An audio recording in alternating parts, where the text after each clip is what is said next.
میں homeopathic doctor رمبت vice chairperson COH آپ سے مخاطب ہوں۔ آج کا ہمارا جو ٹاپک ہے وہ ہرنیا ہے۔ قدرت کا ایک اپنا نظام ہے۔ ہمارے جسم کے جو آرگن ہیں ان میں سے کچھ آرگن 24 گھنٹے کام کرتے ہیں، لیکن ہمیں کبھی احساس نہیں ہوا۔ دوسرے لفظوں میں ہم یہ کہہ سکتے ہیں کہ ہمارے آرگنز کا کام کرتے ہوئے ہمیں محسوس نہ ہونا ہماری صحت مندی کی حالت ہے۔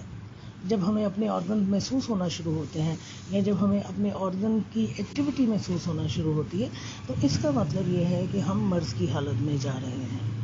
اب اپنے دل کی دھڑکن کو لے لیجیے، 24 گھنٹے ہمارا دل دھڑکتا ہے، لیکن کیا آج تک ہمیں اپنے دل کی دھڑکن محسوس ہوئی یا کبھی ہم نے دیکھا کہ ہمارا دل دھڑک رہا ہے؟ لیکن جب ہم دل کے حوالے سے کسی بھی مرض میں مبتلا ہوتے ہیں، چاہے وہ بلڈ پریشر ہے، چاہے وہ کولیسٹرول ہے، چاہے وہ ہائپر ٹروفی ہے، ہماری دل کے مسلز کا ویک ہونا ہے، تو ہمارے دل کی دھڑکن جو ہے وہ ہمیں نظر آنا شروع ہو جاتی ہے۔ ہم اپنے سینے میں اپنے دل کو دھڑکتا ہوا محسوس کرتے ہیں۔ ہم اس پلپیٹیشن کو اپنی آنکھوں سے دیکھ رہے ہوتے ہیں اور ہمیں پتہ چل رہا ہوتا ہے کہ ہمارا دل زور زور سے دھڑک رہا ہے۔ تو دل کی دھڑکن کا نظر آنا مرض کو ظاہر کرتا ہے۔ اسی طرح کوئی بھی ہمارے جسم کا آرگن اگر اپنی موجودگی کا احساس دلانا شروع ہو جائے، جو جسم کے اندر موجود ہے، جو کسی نہ کسی کیوٹی میں ہے، کسی جھلی میں لپٹا ہوا ہے، تو اس کا مطلب یہ ہے کہ ہم مرض کی طرف جا رہے ہیں۔ تو آج کا بھی جو میرا ٹاپک ہے وہ ہرنیا ہے۔ ہرنیا آپ کہہ لیجئے کہ اس کا ایک بیسک، اب اگر میں اس کے معنی بیان کروں تو ہرنیا کے معنی ہے نکلا ہوا، ابھرا ہوا، پروٹروٹ کرنا، باہر نکل آنا۔ تو جب کوئی آرگن اپنی کیوٹی سے اپنی جھلی کو پھاڑ کر باہر نکلتا ہے تو اسے ہم ہرنیا کہتے ہیں۔ عام طور پر ہرنیا کی 3 اقسام ہیں۔ ایک انگوائنل ہرنیا ہے، دوسرا فیموریل ہرنیا ہے، تیسرا امبلائکس ہرنیا ہے۔ مردوں میں جو عام طور پر ہرنیا پایا جاتا ہے وہ انگوائنل ہرنیا پایا جاتا ہے، اور عورتوں میں جو ہرنیا پایا جاتا ہے وہ فیموریل ہرنیا پایا جاتا ہے۔ امبلائکس ہرنیا جو ہے وہ کامن ہے، مردوں میں بھی پایا جاتا ہے اور عورتوں میں بھی پایا جاتا ہے۔ آگے امبلائکس ہرنیا کے آپ کہہ لیجیے آگے پھر بہت ساری قسمیں ہو جاتی ہیں۔ ایک وہ ہے جو آپ کے بیلی بٹن کے پاس پایا جاتا ہے، آپ کی ناک جو ہے وہ پھول جاتی ہے، آپ کی آرگن جو ہے اپنی کیوٹی کو پھاڑ کر باہر نکل آتے ہیں۔ پھر ایک اسٹرینگولیٹڈ ہرنیا پایا جاتا ہے، اس میں یوں ہوتا ہے کہ پیشنٹ کو محسوس ہوتا ہے جیسے رسی کے ذریعے آپ کے ایبڈومینل وال کی طرف آپ کے آرگن کو کھینچا جا رہا ہے۔ پھر اسی طرح آپ کے لیے ایک فلیٹولس ہرنیا پایا جاتا ہے جس میں پیٹ میں بہت زیادہ گیس بن جاتی ہے اور قبض کی وجہ سے ہرنیا کی شکایت ہوتی ہے۔ آپ ایک ہرنیا جو پایا جاتا ہے وہ ہائٹس ہرنیا ہے۔ اس میں عام طور پر ہرنیا جو ہے وہ آپ کی ڈائفرام کو پھاڑ کر چیسٹ کی طرف آرگن جو ہے وہ باہر آتے ہیں۔ نارملی جو ہمارا ہرنیا ہے وہ پیٹ میں اپنی کسی نہ کسی جھلی کو پھاڑ کر پیٹ کی طرف آتا ہے، لیکن ہائٹس ہرنیا میں یہ ہوتا ہے کہ آپ کی ڈائفرام پھٹتی ہے، وہاں سے جھلی جو ہے وہ کہیں نہ کہیں سے پھٹتی ہے اور آپ کے کیوٹی کے جو آرگنز ہیں وہ چیسٹ کی طرف باہر نکلتے ہیں۔ ایلوپیتھی میں اگر ہم دیکھیں تو سرجری ہی اس کا علاج کیا ہے، یا پھر آپ کہہ لیجیے کہ بیلٹ کا استعمال کیا جاتا ہے۔ ہومیوپیتھی میں ہم میڈیسن کے ذریعے ہرنیا کا علاج کرتے ہیں۔ ہرنیا میں آپ کہہ لیجیے کہ اس کے جو بہت زیادہ مین ریزن جو اس کا بیان کیا جاتا ہے وہ تو ایک کرونک کف ہے آپ کی، کہ جب بہت زیادہ کھانسی ہوتی ہے، بہت زیادہ کھانسی، تو آپ کی کہیں نہ کہیں سے کوئی جھلی پھٹ جاتی ہے۔ یا دوسرا جو ہرنیا ہے وہ آپ کی کانسٹیپیشن کی وجہ سے آتا ہے، کہ جب شدید قبض رہتی ہے اور بہت زیادہ زور لگانا پڑتا ہے اسٹول پاس کرنے کے لیے، تو کہیں نہ کہیں ہماری کیوٹی کی کوئی نہ کوئی جھلی جو ہے وہ پھٹ جاتی ہے۔ اس جھلی کے پھٹنے کی وجہ سے پھر ہمیں سائن اور سمٹمز آتے ہیں، پین آتے ہیں، پیٹ پھولنا شروع ہو جاتا ہے، کھانسی کرتے ہیں تو جہاں سے جھلی پھٹی ہوئی ہوتی ہے وہاں سے آرگن جو ہے وہ باہر نکل آتا ہے، اور پھر آپ اس آرگن کو محسوس بھی کر سکتے ہیں۔ آپ کو سیڑھیاں چڑھنے سے تکلیف ہوتی ہے، آپ کو ہیوی کام کرنے سے تکلیف ہوتی ہے، زیادہ دیر کھڑے ہونے سے آپ کو پرابلمز آتی ہیں۔ یعنی یہ کوئی ایک کمفرٹیبل کنڈیشن نہیں ہے کہ اگر ہم کہتے ہیں کہ ہمیں اپنے پیٹ کے اندر سے یا کہیں سے بھی ہمیں اپنی کیوٹی کا کوئی بھی آرگن فیل ہو رہا ہے تو یہ ایک تکلیف دہ حالت ہے، کمفرٹیبل حالت نہیں ہے۔ ایلوپیتھی میں نے آپ کو بتایا کہ یہاں بیلٹ کا استعمال کیا جاتا ہے، یا پھر سرجری کی جاتی ہے۔ سرجری کوئی لمبی چوڑی سرجری نہیں ہوتی، چھوٹی سی ایک مائنر سی سرجری ہوتی ہے جس کے ذریعے جھلی کو جو ہے ریپیئر کر دیا جاتا ہے۔ ایلوپیتھی میں ہم ہرنیا کے لیے مختلف ادویات استعمال کرتے ہیں۔ ان ادویات میں جو سب سے زیادہ استعمال ہونے والی ادویاں ہیں وہ نکس وامکا اور کلکیڈیا کارب ہے۔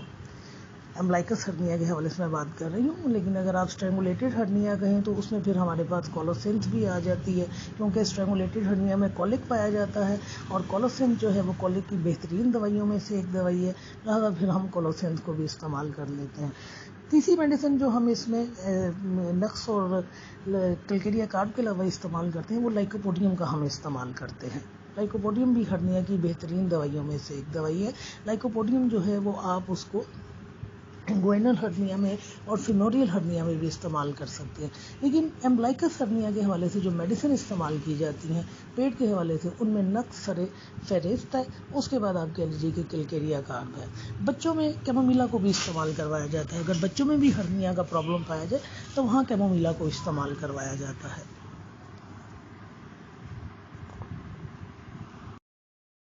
نارملی میں نے آپ کو جو ان کی مین 3 قسمیں بتائی نا، انگوائنل ہرنیا، امبلائکل ہرنیا اور اس کے بعد جو ہے فیموریل ہرنیا، ان تینوں میں مین میڈیسن لائکو، نقص اور کلکیریا کارب ہی استعمال ہوتی ہیں.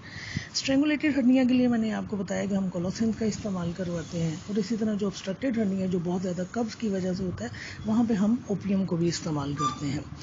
انگوائنل ہرنیا کو اگر میں اردو زبان میں بیان کروں تو یہ وہ ہرنیا ہے جو چڈوں کے درمیان ہوتا ہے، اور اسی طرح فیموریل ہرنیا وہ ہرنیا ہے جہاں سے ہماری فیمر آپ کی بون ہے، وہاں پہ ایک بلڈ مین ویزل ہے، وہ آپ کہہ لیجیے کہ تھوڑی سی پھٹتی ہے اور ہمارے جو آرگن ہے اس میں سے باہر آتے ہیں. لیکن جو مین ہرنیا عام طور پر پایا جاتا ہے وہ امبلائکس ہرنیا ہی پایا جاتا ہے، اور ہم اس میں مین کاز کو پہلے دور کرنے کی کوشش کرتے ہیں. اگر کھانسی بہت زیادہ پائی جا رہی ہے، کرونک کف جس کی وجہ سے جلی بار بار پھٹتی ہے یا آرگن باہر آتا ہے، تو ہم کھانسی کو دور کرنے کی کوشش کرتے ہیں. obstructed ہرنیا میں جو کہ قبض کی وجہ سے پیدا ہوتا ہے، وہاں ہم قبض کے مین جو ریزن ہے اس کو دور کرنے کی کوشش کرتے ہیں. لائکوپوڈیم میں ایک تو جو انگوائنل ہرنیا ہے وہ رائٹ سائڈ کا پایا جاتا ہے. لائکو چونکہ بیسیکلی رائٹ سائڈ میڈیسن ہے، لیکن اس کا یہ مطلب نہیں ہے کہ ہم لائکو کو کسی دوسرے مرض میں یا لیفٹ سائڈ کے جو امراض ہیں ان میں استعمال نہیں کر سکتے. رائٹ سائڈ ہونا یا لیفٹ سائڈ ہونا اس بات کو ظاہر کرتا ہے کہ میڈیسن کا زیادہ اثر جو ہے وہ رائٹ سائڈ بھی ہوگا. رائٹ سائڈ کی طرف سے جتنے بھی امراض آئیں گے وہ ان پر جلدی کام کرے گی اور جلدی ان پر قابو پائے گی. تو جو رائٹ آپ کہہ لیجیے انگوائنل ہرنیا ہے وہاں پہ لائکوپوڈیم بھی بہت بہترین کام کرتی ہے. لیکن ہرنیا کے حوالے سے ایک چیز کو آپ کو ذہن میں رکھنا ضروری ہے کہ ہرنیا کا علاج 8-10 دن کا علاج نہیں ہے. آپ کو کافی عرصے تک پیشنٹ کو میڈیسن استعمال کروانا پڑے گی، اسے پرہیز بتانا پڑے گا کہ ایسی چیزوں کا استعمال نہ کرے جس سے اس کے قبض ہو، ایسی چیزیں نہ کھائے جس سے اس کی کھانسی میں اضافہ ہو.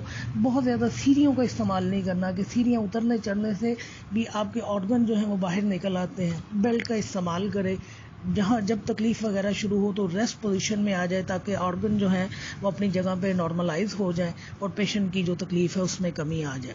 ہماری بہت ساری ہومیوپیتھک میڈیسن ہے جن کو آپ ہرنیا میں استعمال کر سکتے ہوں گے یا کرتے ہوں گے، لیکن زیادہ تر جو میڈیسن استعمال ہوتی ہیں وہ یہی ہیں: نقفومیکا، کلکیریا کارب، لائکوپوڈیم، کولوسینتھ. پلمبم میٹ کا بھی استعمال کیا جاتا ہے obstructed ہرنیا میں جب بہت زیادہ قبض کی شکایت پائی جاتی ہے. پھر اسی طرح میں نے آپ کو جس طرح بتایا کہ ہم اوپیم کا بھی استعمال کرتے ہیں قبض کی وجہ سے ہونے والے ہرنیا میں. تو ٹریٹمنٹ ہمارا حق ہے، شفا دینا اللہ کا حق ہے. اللہ تعالیٰ جس طرح چاہے اپنے بندوں کو شفائے کاملہ عطا کرے. کوشش ہم کرتے رہیں گے اور انشاءاللہ کرتے ہیں اور آگے بھی کرتے رہیں گے. السلام علیکم ورحمۃ اللہ وبرکاتہ.